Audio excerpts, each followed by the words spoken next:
اللهم صل على سيدنا محمد يا رب صل وسلم. بسم اللہ الرحمن الرحیم. آج انشاءاللہ میں آپ کے سامنے سورہ ہود کا رکوع نمبر 2 اور 12ویں پارے کا رکوع نمبر 2 شروع کروں گا.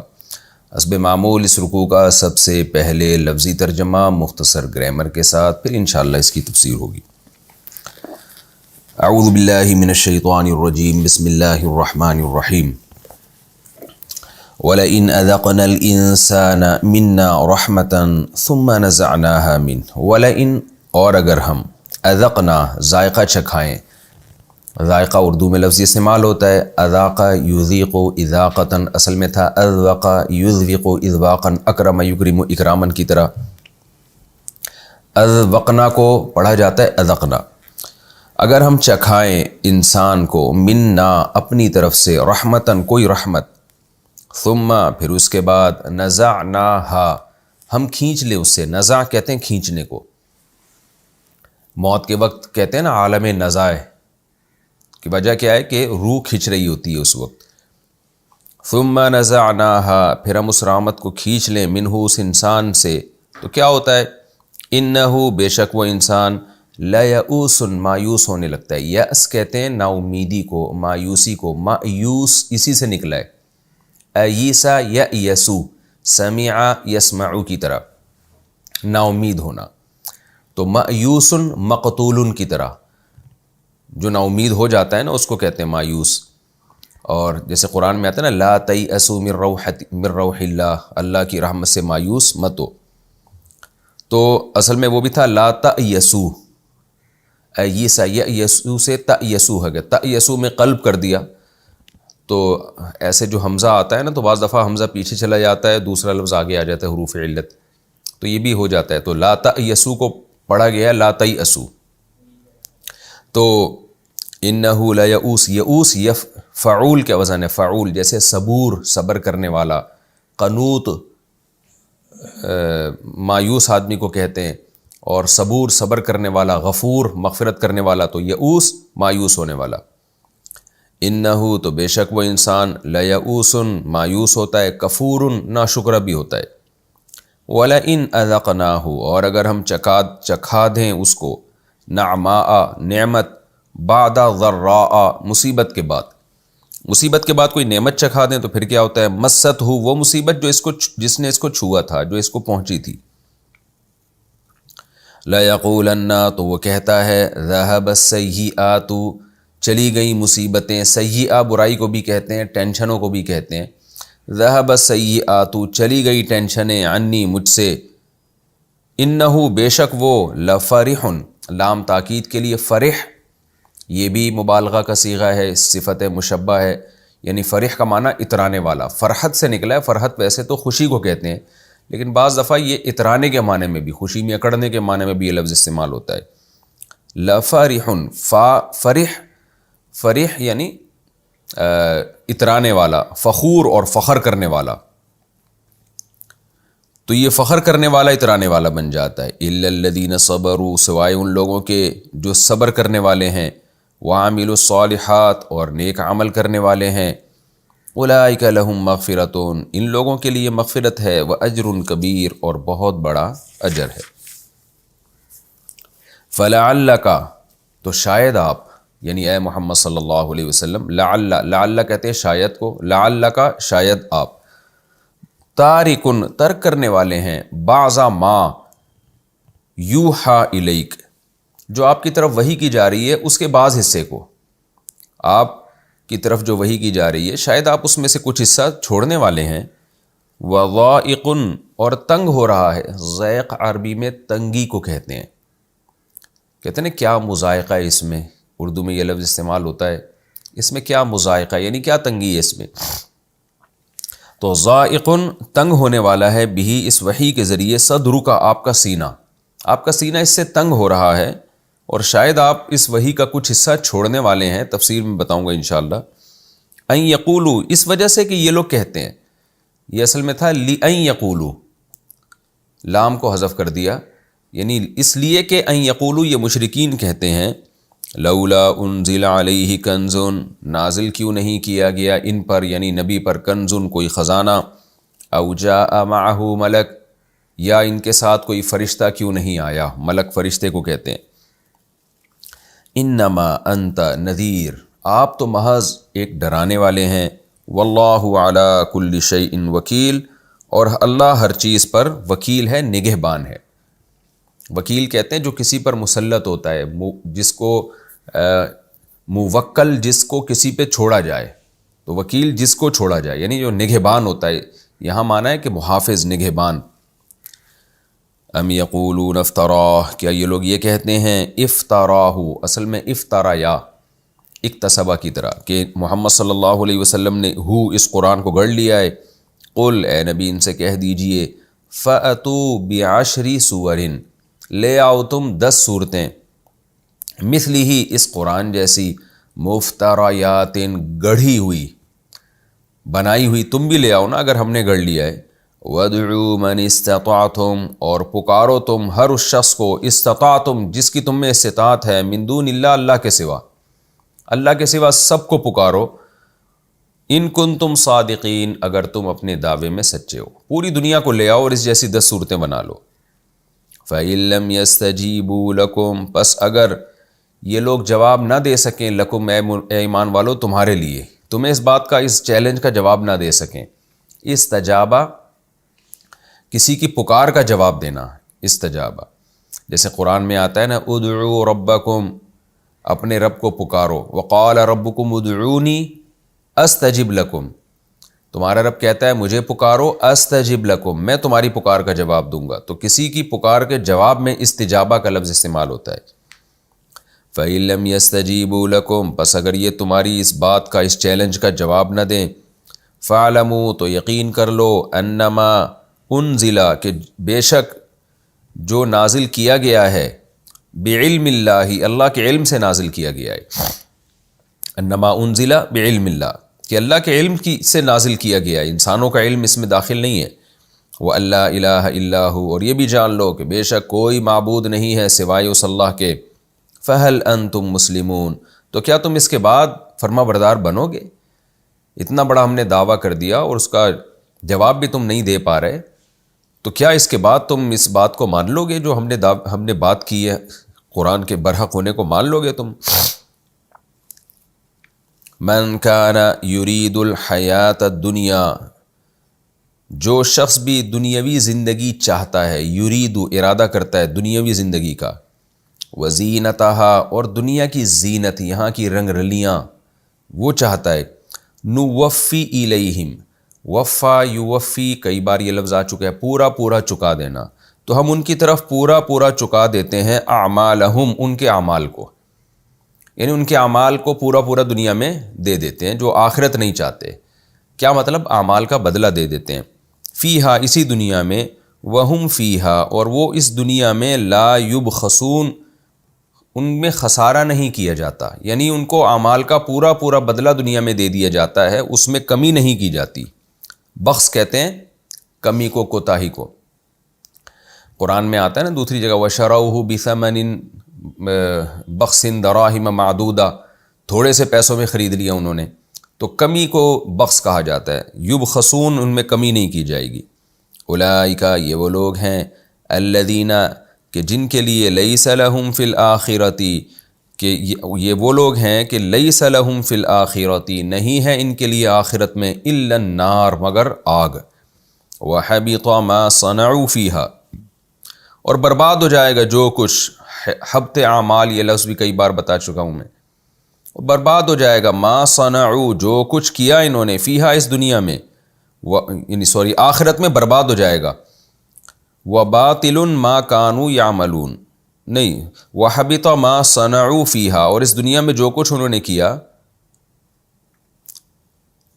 دیکھیں فیہا کا تعلق صنعوا سے بھی ہو سکتا ہے، حبطہ سے بھی ہو سکتا ہے۔ حبطہ سے اگر تعلق ہے تو برباد ہو جائے گا فیہا، اس آخرت میں، کیا برباد ہو جائے گا؟ ما صنعوا، جو اعمال انہوں نے کیے، یہ مطلب بھی ہو سکتا ہے۔ اور فیہا کا تعلق صنعوا سے بھی ہو سکتا ہے، کیا مطلب؟ حبط ما صنعوا، جو کچھ انہوں نے کیا تھا فیہا اس دنیا میں حبیطا وہ برباد ہو جائے گا. برباد کہاں ہوگا؟ آخرت میں برباد ہوگا. لیکن یہ فیہا کا تعلق صنعوا سے بھی ہو سکتا ہے، حبیطا سے بھی ہو سکتا ہے. حبیطا کا مطلب برباد ہو جائے گا آخرت میں، اور صنعوا کا مطلب وہ کام جو دنیا میں کیے تھے وہ برباد ہو جائیں گے. ہوں گے کہاں؟ ظاہر ہے آخرت میں ہی ہوں گے.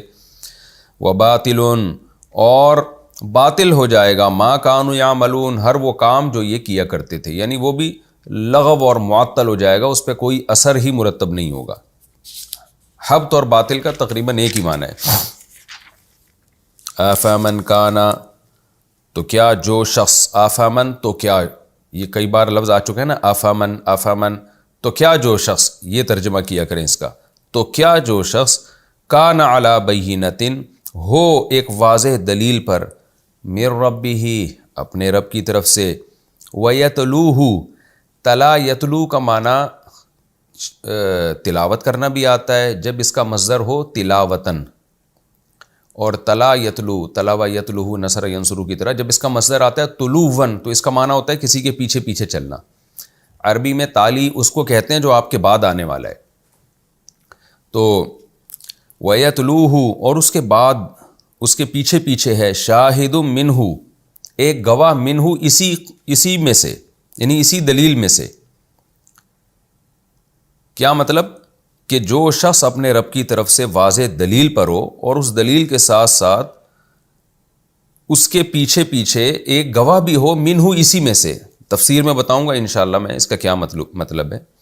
وَمِن قَبْلِهِ اور اس سے پہلے، یعنی اس دلیل سے پہلے، کتاب موسیٰ موسیٰ کی کتاب بھی ہو، اماماً امام بھی ہو وہ کتاب، ورحمتاً اور رحمت بھی ہو. اولئک یؤمنون بہ یہ ہیں وہ لوگ جو اس کتاب پر ایمان لے کر آتے ہیں.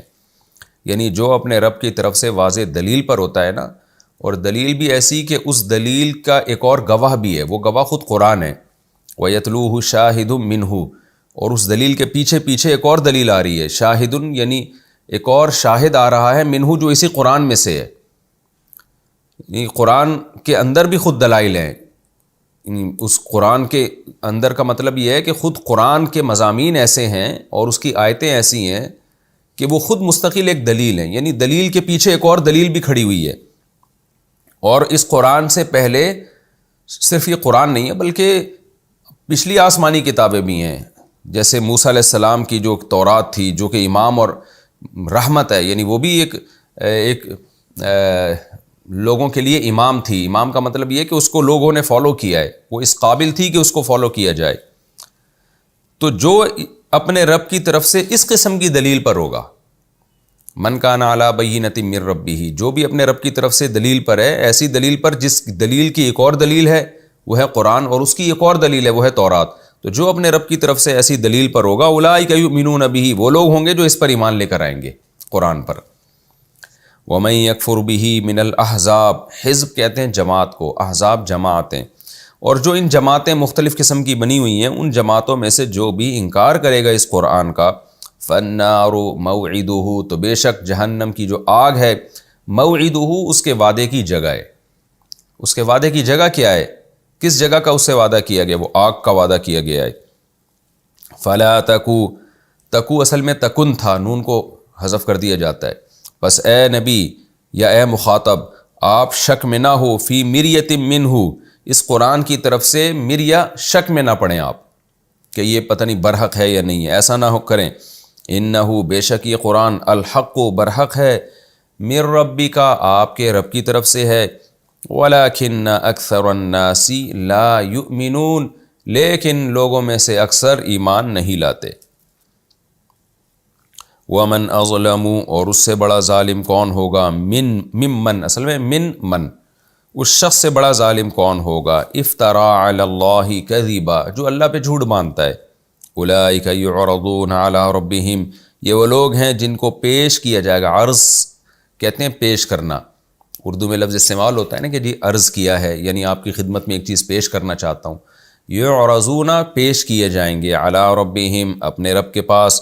وَيَقُولُ الْأَشْهَادُ اور جو گواہ ہیں وہ کہیں گے، هَؤُلَاءِ الَّذِينَ یہ ہیں وہ لوگ جنہوں نے كَذَبُوا عَلَىٰ رَبِّهِمْ اپنے رب پہ جھوٹ باندھا تھا.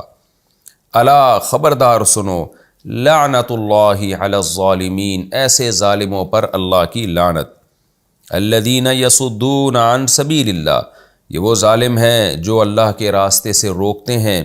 وَيَبْغُونَهَا، بغا یبغی کا معنی تلاش کرنا بھی ہوتا ہے۔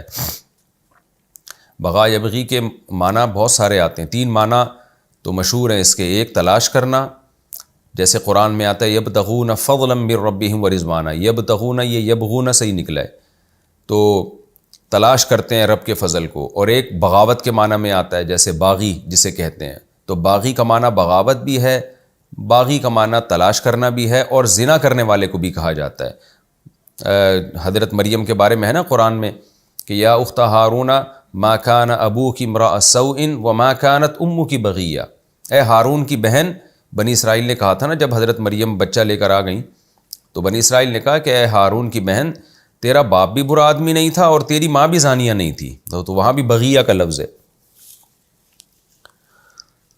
تو وَيَبْغُونَهَا عِوَجًا، اور وہ تلاش کر رہے تھے اس میں، راستے میں، یعنی اس اللہ کے راستے میں، عوجا کجی کو، عوج ٹیڑھے پن کو کہتے ہیں، اعوجاج ٹیڑھا ہو جانا، یعنی اس کو ہر وقت اس میں عیب تلاش کرتے رہتے تھے۔ وَهُمْ بِالْآخِرَةِ هُمْ كَافِرُونَ، اور وہ لوگ آخرت کا انکار کرنے والے تھے۔ اولئک، یہ وہ لوگ ہوں گے، لم یکونوا معجزین فی الارض، کہ یہ ہو ہی نہیں سکتے کہ زمین میں ہرا دیں، یعنی اللہ کو ہرا دیں۔ اعجاز کا معنی کسی کو عاجز کر دینا، یہ لوگ زمین میں بھی عاجز نہیں کر سکتے۔ وما کان لهم من دون اللہ من اولیاء، اور نہیں ہوگا ان کے لیے اللہ کے سوا کوئی دوست۔ یضاعف لهم العذاب، بڑھایا جائے گا ان کے لیے عذاب۔ ما کانوا یستطیعون السمع، نہیں تھے یہ لوگ سننے کی استطاعت رکھنے والے۔ وما کانوا یبصرون، اور نہیں تھے یہ لوگ دیکھنے کی استطاعت رکھنے والے۔ اولئک الذین خسروا انفسہم، یہ وہ لوگ ہیں جنہوں نے اپنی جانوں کو خسارے میں ڈال دیا۔ وضل عنہم ما کانوا یفترون، اور گم ہو گئے ان سے وہ خدا جو انہوں نے گڑھے ہوئے تھے۔ ضلہ کے بعد جب عن آتا ہے تو گم ہو جانا۔ لا جرم، یقینی بات ہے یہ، لا جرم کا معنی ہوتا ہے یقینی، لا جرم، پکی بات ہے یہ، انہم فی الآخرۃ، کہ بے شک یہ لوگ آخرت میں، ہم الاخسرون، یہی زیادہ خسارے والے ہیں۔ اخسر کمپیریٹیو ڈگری ہے نا، دوسرے کے مقابلے میں زیادہ خسارے میں ہونا، تو یہی زیادہ خسارے میں۔ ان الذین آمنوا وعملوا الصالحات، بے شک وہ لوگ جو ایمان لائے اور انہوں نے نیک اعمال کیے، وَأَخْبَتُوا إِلَىٰ رَبِّهِمْ، اور جھک گئے وہ اپنے رب کی طرف، یعنی اس کے احکام کے آگے جھک گئے۔ اولئک اصحاب الجنہ، یہ جنت والے لوگ ہیں، ہم فیہا خالدون، یہ اس میں ہمیشہ رہیں گے۔ مثل الفریقین، دونوں فریقوں کی مثال، یعنی جنتیوں کی اور جہنمیوں کی، دونوں کی مثال، کالاعمی والاصم، اندھے کی اور بہرے کی مثال ہیں، والبصیری، اور دیکھنے والے کی، والسمیعی، اور سننے والے کی، یعنی اندھا بہرا ہو ایک طرف اور ایک طرف سننے والا اور دیکھنے والا ہو، تو دونوں کی جو مثال ہے وہی مثال جنتی اور جہنم کی ہے۔ هل یستویان، کیا یہ دونوں برابر ہو سکتے ہیں؟ مثلا مثال کے اعتبار سے دونوں کی مثالیں ایک جیسی ہو سکتی ہیں؟ ظاہر نہیں ہو سکتی۔ افلا تذکرون، تو تم نصیحت حاصل کیوں نہیں کرتے؟ یہ جی سورہ ہود کا رکوع نمبر 2 اور 12ویں پارے کا رکوع نمبر 2 کا لفظی ترجمہ ہو گیا۔ اب ہم انشاءاللہ اس کی تفسیر کی طرف چلتے ہیں۔ یہ رکوع شروع ہو رہا ہے وَلَئِنْ أَذَقْنَا الْإِنسَانَ مِنَّا رَحْمَةً ثُمَّ نَزَعْنَاهَا مِنْهُ إِنَّهُ لَيَئُوسٌ کفور۔ پچھلے رکوع میں اللہ تعالیٰ نے یہ بتایا کہ ہم قیامت کے دن جب جزا اور سزا کا وقت آئے گا تو جب آپ ان کو بتاتے ہیں قیامت میں زندگی ہوگی تو یہ کیا کہتے ہیں جواب میں؟ ان ھذا الا سحر مبین، یہ قرآن تو ایک جادو ہے جو آیتوں سے اثر ڈال رہے ہیں ہمارے اوپر، اور کوئی آخرت میں حیات نہیں ہے، دلائل کی دنیا میں اس کی کوئی حیثیت نہیں ہے معاذ اللہ۔ اور پھر قرآن نے کیا کہا کہ ہم اگر عذاب کو مؤخر کر دیتے ہیں نا تو بجائے شکر ادا کرنے کے، توبہ کرنے کے، یہ کیا کہتے ہیں؟ ما یحبسہ، اس عذاب کو کس نے روک دیا بھائی لانے سے؟ کس نے روک دیا اس عذاب کو لانے سے؟ تو لے آؤ، جلدی سے لے آؤ۔ تو آگے اللہ بتا رہے ہیں کہ باتیں انسان کتنی بڑی بڑی کر رہا ہے کہ عذاب فوراً لے آؤ، لیکن حالت انسان کی یہ ہے کہ وَلَئِنْ أَذَقْنَا الْإِنسَانَ مِنَّا رَحْمَةً، اگر ہم انسان کو کوئی رحمت چکھائیں، کوئی نعمت ہماری طرف سے ملے اور ہم وہ چھین لیں، تو حالت اس کی یہ ہو جاتی ہے إِنَّهُ لَيَئُوسٌ کفور، شدید ناشکرہ بھی ہو جاتا ہے اور مایوس بھی ہو جاتا ہے۔ ایسی مایوسی کے بادل چھا جاتے ہیں کہ جیسے اب یہ نعمت دوبارہ مل ہی نہیں سکتی، یعنی چھوٹی چھوٹی باتوں پہ، غموں پہ اتنا بڑا بنا لیتا ہے ان غموں کو۔ کہتے ہیں نا کہ بات تو بڑی بڑی کرتے ہو آپ، لیکن جب آپ پر کوئی مصیبت آتی ہے تو پھر آپ کی حالت کیا ہوتی ہے؟ ایسی مایوسیاں، گویا کوئی خدا ہے ہی نہیں جو مصیبت کو دوبارہ دور بھی کر سکتا ہے، تو مایوسی کی باتیں شروع کر دے گا۔ اور کمال کی بات یہ ہے کہ اسی مایوسی میں اگر نعمت دوبارہ مل جائے تو پھر یہ نہیں کہتا کہ بھائی میں تو مایوس ہو چکا تھا، یہ دوبارہ مل گئی ہے، اس کا مطلب کوئی خدا ہے جو مجھ پر احسان کر رہا ہے، کوئی ہے جو میرے حالات کو جانتا ہے۔ نہ نہ نہ، تو پھر اترانا شروع کر دیتا ہے، بونگیاں مارنا شروع کر دیتا ہے، بھائی تو اتنا بڑا فنٹر ہے تو مایوس کیوں ہوا تھا پھر؟ یعنی تجھے خودکشی کے خیالات کیوں آنا شروع ہو گئے تھے؟ تو ڈپریشن میں کیوں چلا گیا تھا؟ اسی وجہ سے گیا تھا نا کہ تیرا یہ خیال تھا کہ اسباب کی دنیا میں اب اس نعمت کا ملنا اور خوشیوں کا ملنا ممکن ہی نہیں ہے، تو یہ سمجھ رہا تھا۔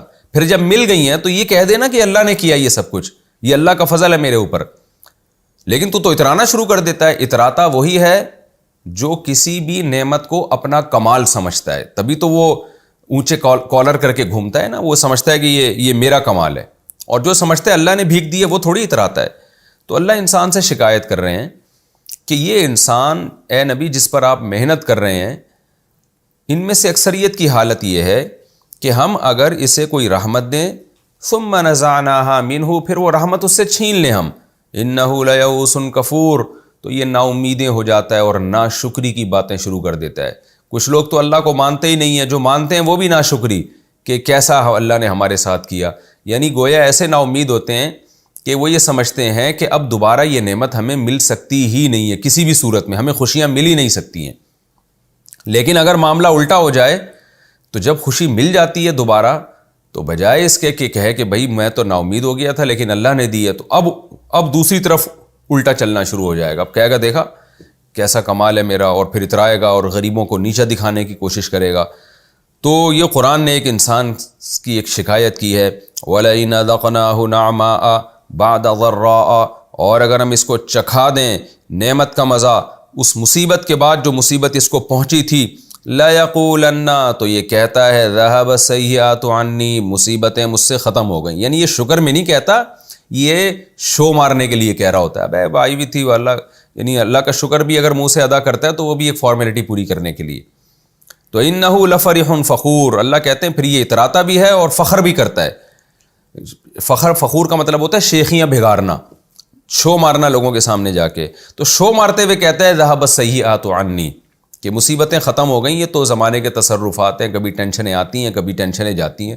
تو بھائی اگر زمانے کے تصرفات ہیں تو جب ٹینشن آئی تھی تو مایوس کیوں ہو رہا تھا؟ زمانے کے تصرفات میں تو یہ چیز بھی داخل ہے، کبھی ٹینشن آتی ہے تو کبھی جاتی بھی تو ہے نا، تو ہو سکتا تھا نا چلی جائے، تو پھر تو ایسی باتیں کیوں کر رہا تھا؟ تو قرآن کہتا ہے کہ یہ عادت ہے عام طور پہ لوگوں کی، لیکن کچھ لوگ اس سے مستثنا ہیں، کچھ لوگ ایسے نہیں ہیں، بلکہ وہ بالکل اس کے اپوزٹ ہیں۔ کیا مطلب اپوزٹ کیا ہیں؟ وہ اپوزٹ یہ ہیں کہ جب ان کو اللہ تعالیٰ کوئی رحمت دیتا ہے اور وہ رحمت چھین لیتا ہے تو لیئوس کفور نہیں بنتے، وہ مایوس ہو کے ناشکری کی باتیں نہیں کرتے، بلکہ وہ پھر بھی شکر ادا کرتے ہیں کہ جس رب نے دی تھی اس رب نے ہم سے وہ نعمت لے لی ہے، کوئی بات نہیں، وہ ہمیں دوبارہ بھی دے سکتا ہے، اور اگر نہ دے تو اسی میں ہماری بہتری ہے، کیونکہ وہ ہمارا دشمن نہیں ہے بلکہ وہ تو رحمان ہے، رحیم ہے۔ تو اللہ کہتے ہیں کچھ لوگ ایسے بھی ہیں جو ایسے نہیں ہیں، الا الذین کا مطلب سوائے ان لوگوں کے، تو سوائے کا مطلب یہ جو پہلے جو ہم نے صفات بیان کی بعد والے اس کے بالکل الٹ ہیں۔ اور دوسری ان میں صفت کیا ہوتی ہے؟ نافرمان کی حالت تو کیا ہے کہ جب اس کو نعمت ملتی ہے مصیبت کے بعد تو اب شکر ادا کرنے کے بجائے اترانا شروع کر دیتا ہے۔ تو یہ ایسے نہیں ہوتے نیک لوگ، یہ کیا کرتے ہیں؟ جب ان کو کوئی مصیبت پہنچی، اللہ نے چھین لی، جب ان کو کوئی رحمت پہنچی اللہ نے چھین لی، پھر اس کے بعد دوبارہ اللہ نے رحمت دے دی، تو یہ اتراتے نہیں ہیں اور ذہب السیئات عنی شو بازی کے طور پہ نہیں کہتے، بلکہ کیا کرتے ہیں، یہ شکر ادا کرتے ہیں اور کہتے ہیں یہ ہم اس قابل نہیں تھے کہ ہمیں یہ نعمت دوبارہ ملتی، نہ ہمارے اعمال اس قابل ہیں، لیکن ہمیں اللہ کی رحمت سے امید تھی، اللہ اسباب کا محتاج نہیں ہے، اللہ نے ہم پہ دوبارہ کرم کر دیا، اللہ نے ہم پہ دوبارہ نعمتوں کی بارشیں برسا دی ہیں، تو ہم تو اس کا شکر ادا کریں گے، ہماری کیا اوقات ہے۔ وہ اتراتے نہیں ہیں، کالر اوپر کر کے نہیں گھومتے، غریبوں کو نیچا دکھانے کی کوشش نہیں کرتے۔ تو قرآن کہتا ہے کہ الا الذین صبروا، ہاں وہ لوگ جو نیک لوگ ہیں، اور ان کی علامتیں یہ ہیں، اس لیے کہ ہر آدمی آج دعویٰ کرتا ہے کہ میں نیک ہوں، تو اللہ کہتے ہیں کچھ لوگ ایسے ہوں گے جو ایسے نہیں ہوں گے، وہ بالکل اس کے اپوزٹ ہوں گے۔ وہ کون لوگ ہیں؟ الا الذین صبروا، جو صبر سے کام لیتے ہیں، وعملوا الصالحات، اور نیک اعمال کرتے ہیں، اس لیے کہ نیک عمل کے لیے صبر چاہیے۔ صبر کہتے ہیں روکنے کو، نا باندھنے کو، تو جب بھی آپ نیک عمل کرتے ہیں اور برائیوں سے بچتے ہیں تو اپنے آپ کو کہیں باؤنڈ کرنا پڑتا ہے۔ اولئک لہم مغفرۃ، فرمائے ان لوگوں کے لیے مغفرت بھی ہے، واجر کبیر، اور بہت بڑا اجر بھی ہے۔ قرآن میں یہ مضمون بہت جگہ بیان ہوا ہے کہ جو برے لوگ ہیں مصیبتوں میں حوصلے ہار دیتے ہیں، خودکشیوں کے خیالات، آج تو دنیا دیکھ رہی ہے اپنی آنکھوں سے، جو جتنے زیادہ ترقی یافتہ ملک ہیں خودکشی کا ریشو ان میں اتنا ہی زیادہ ہے۔ جب تک موج مستی کی زندگی ہوتی ہے تو عیاشی کرتے ہیں، جہاں تھوڑی سی مایوسی آنا شروع ہوئی تو خودکشیوں کے خیالات آنا شروع ہو جاتے ہیں۔ تو یہ بڑی بری صفت ہے۔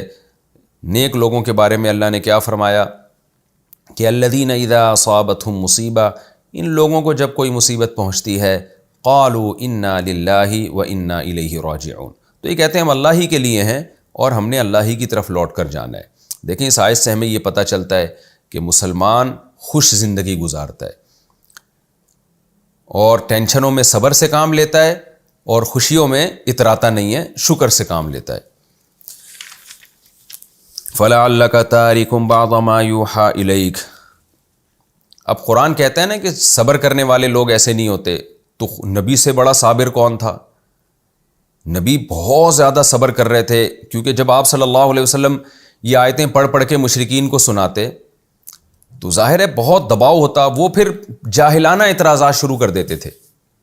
ان باتوں کا جواب دینے کے بجائے کیا کہتے تھے؟ آپ اللہ کے پیغمبر ہیں تو آپ غریب کیوں ہیں؟ آپ کے ساتھ فرشتہ کیوں نہیں آ جاتا؟ آپ کے ہاتھوں میں سونے کے کنگن کیوں نہیں ہیں؟ تو ہمارے نبی اس سے بہت ہی آپ کو زج کرتے تھے، یہ لوگ بہت پریشان ہیں۔ ظاہر ہے آپ بھی تو انسان تھے نا، انسان کے بشری لوازمات آپ کے میں بھی تھیں۔ تو قرآن نے آپ صلی اللہ علیہ وسلم کو تنبیہ کی، جو بار بار تنبیہ کی۔ قرآن میں یہ مضمون درجنوں بار آپ نے سنا ہوگا، اور میں بار بار کہتا ہوں کہ قرآن اس مضمون کو ریپیٹ کیوں کرتا ہے؟ اس لیے کہ آپ ان حالات میں دیکھیں نا کہ نبی کو کتنی تسلی کی ضرورت ہوگی، اتنی شدید مخالفت ہو رہی ہو، اور آپ خود تجربہ کر کے دیکھ لیں، کبھی آپ معاشرے میں، سوسائٹی میں خیر کا کام کریں اور جاہل لوگوں کی طرف سے جو آپ کی مخالفت ہو، اس پہ انسان اتنی ڈپریشن میں جاتا ہے، اتنی ٹینشن میں جاتا ہے کہ جو زبان سے بیان کرنا ممکن نہیں ہے۔ یہ تو ہمارے ساتھ بھی ہوتا ہے اور بھی بہت لوگوں کے ساتھ ہوتا ہے کہ اچھے بڑے پڑھے لکھے لوگ ایسے ایسے فضول اعتراضات کر رہے ہوتے ہیں، آپ کو کام نہیں کرنے دیتے۔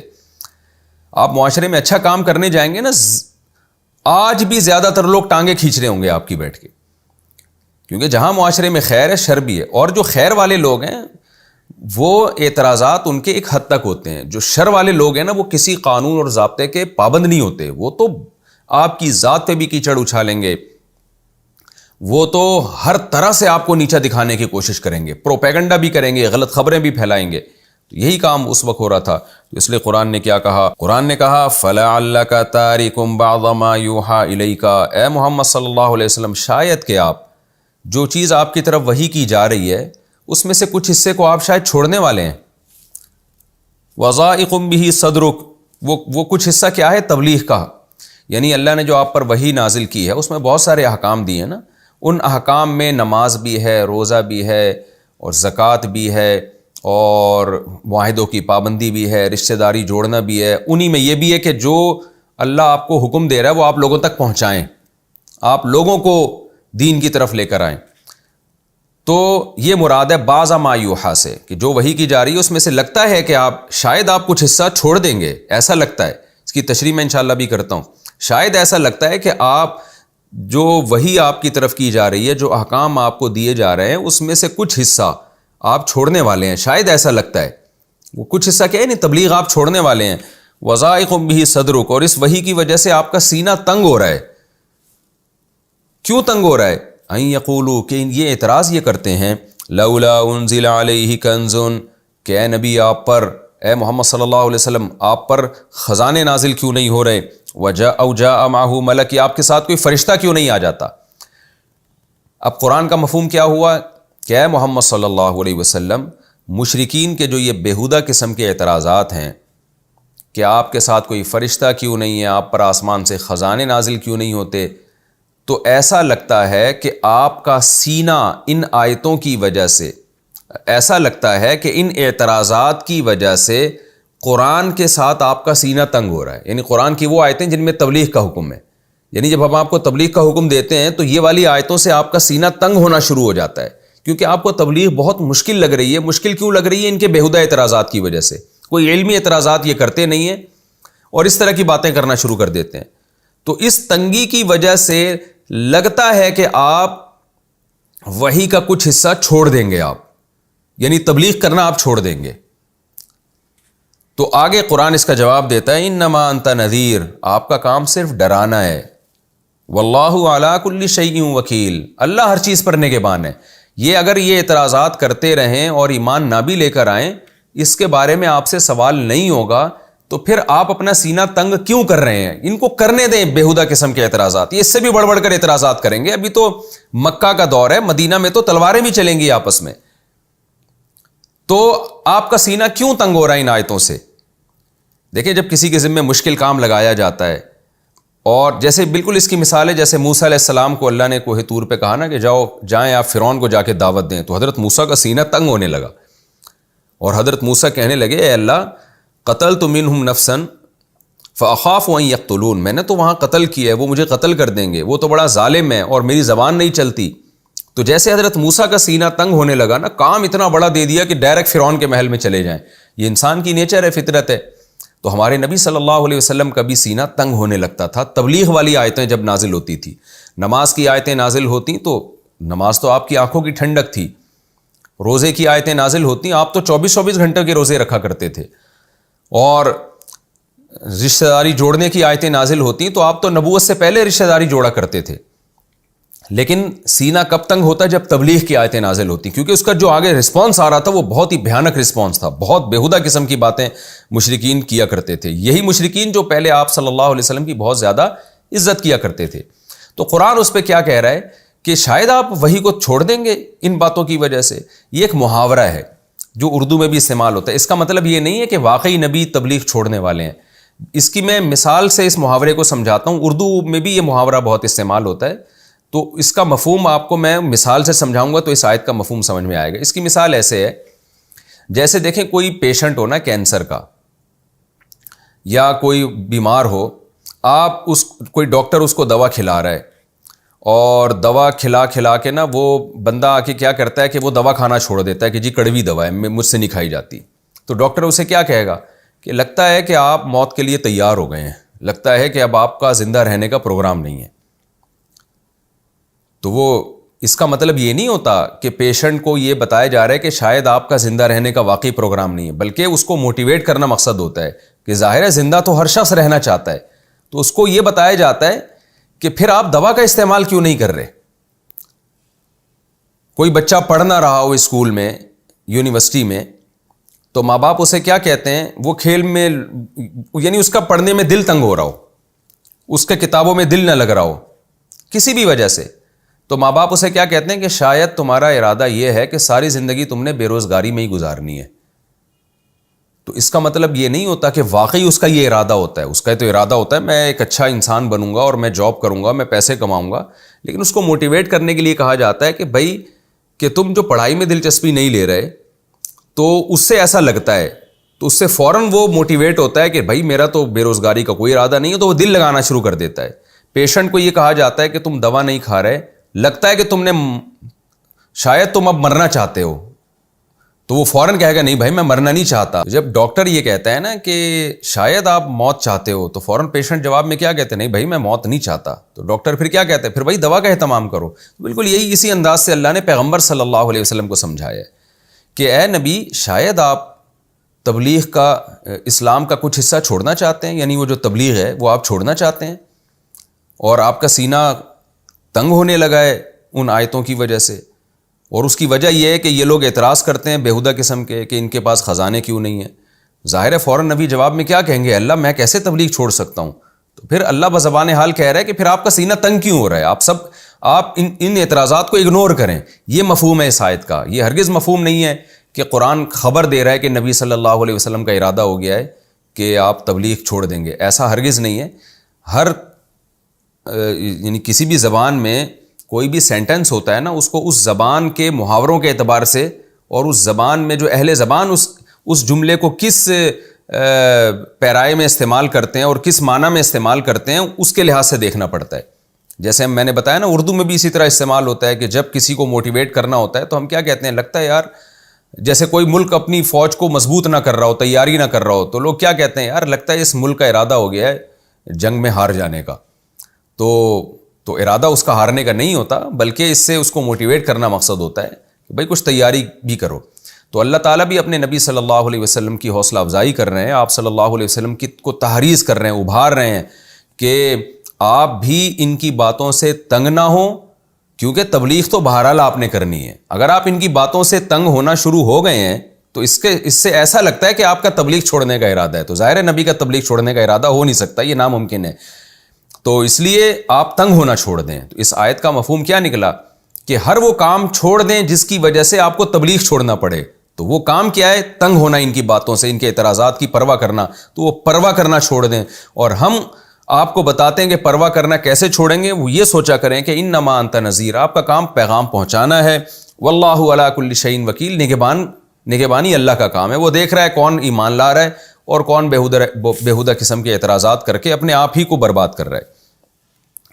ام یقولون افتراہ قل فاتوا بعشر سور مثلہ مفتریات.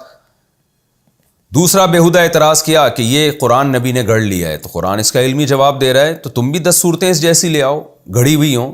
وَادْعُوا مَنِ اسْتَطَعْتُم مِّن دُونِ اللَّهِ إِن كُنتُمْ صَادِقِينَ. محمد صلی اللہ علیہ وسلم تو اکیلے ہیں، تم اللہ کے علاوہ ساری دنیا کے سارے انسانوں اور جنات کو جمع کر لو اگر تم اپنے دعوے میں سچے ہو. تو کیوں نہیں کرتے یہ کام؟ تم تو بڑے بڑے فصحا ہو، شعراء ہو. اس آیت کی تفسیر بھی میں سورہ بقرہ میں بتا چکا ہوں. وہاں بھی اللہ نے کہا تھا نا کہ اس جیسا کلام لے کر آؤ. تو اس جیسے کلام کا کیا مطلب ہے، یہ پوری ڈیٹیل میں اس تفسیر کے لیکچرز جو میرے چل رہے ہیں اس میں بتا چکا ہوں کہ اس کا مفہوم کیا ہے.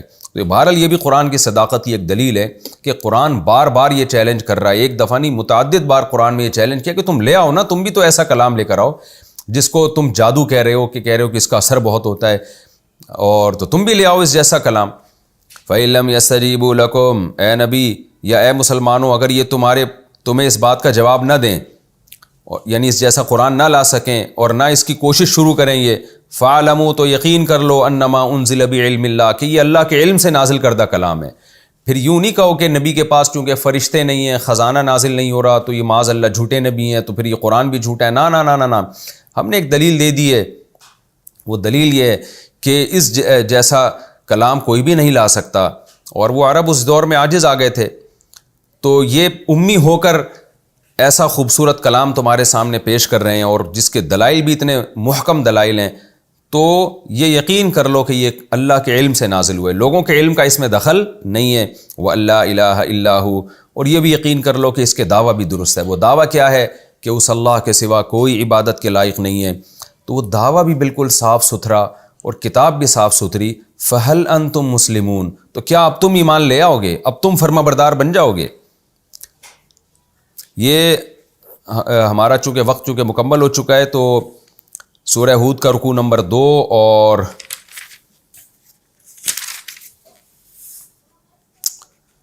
سورہ ہود کا رکوع نمبر 3 اور 12ویں پارے کا رکوع نمبر 3 انشاءاللہ یہاں سے پھر میں من کان یرید الحیات الدنیا وزینتہا، یہاں سے انشاءاللہ پھر میں اس کی تفسیر اگلے ایپیسوڈ میں شروع کروں گا. اللہ تعالیٰ سمجھنے کی، عمل کی توفیق عطا فرمائے.